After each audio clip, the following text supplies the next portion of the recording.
Hey guys, Evan and Randy here.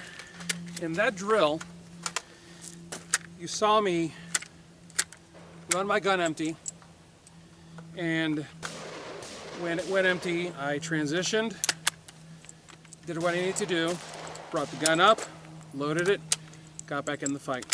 Didn't really verbalize, I didn't really declare what I was doing, I just did what needed to be done. And the crux of this video is this. Years ago I went to a SWAT school, and I remember during the training the guys were going, "Alpha, Alpha, Alpha," whenever they were loading.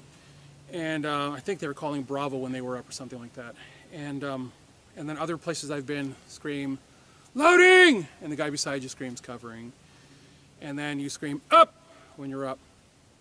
And I know that TTPs are what they are, and they have to be what they have to be in some instances because agencies demand that it be so, and I get that.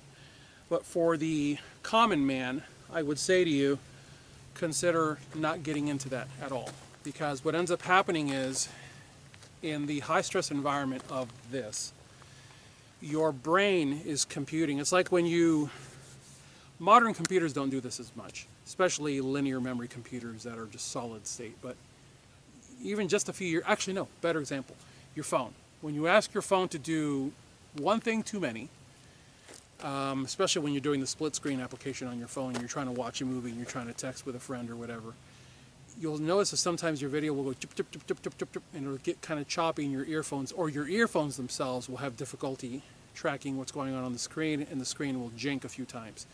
Same exact effect happens in your brain. If you are moving, stopping, stabilizing, shooting, moving, stopping, stabilizing, shooting, and you go empty, and on top of the moving, stopping, stabilizing, and shooting part, all of a sudden you have to also verbalize, you're going to flummox. You're going to flub things up. And the better option is just deal with the problem. Figure out what the problem is. Okay, gun went empty, drop your mag, next mag comes home, drop your bolt, get back in the fight. As opposed to saying, "Loading!" Getting it loaded, "Up!" Who you're screaming that to. And in the training environment, this becomes a thing, right? This becomes a thing that we do because, you know, we get to do it. But from the standpoint of reality, it's kind of superfluous, which is why years ago when I'd go to training, I was all in it. I was tactical coming out of my nose. And then I got to the point where I said, but I'm not a cop anymore. Because I trained for so long, I trained well in law enforcement, then I left law enforcement and I became a private citizen. And everything changed for me.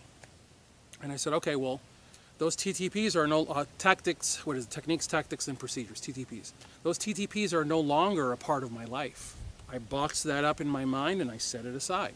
And now I'm just Joe Blow. And so I had to revamp what I started doing. And I would go to training and I would run empty, and I'd get the gun up so fast that I was floored at how fast I was doing it. And I realized, because remember guys, when I go to training, I videotape.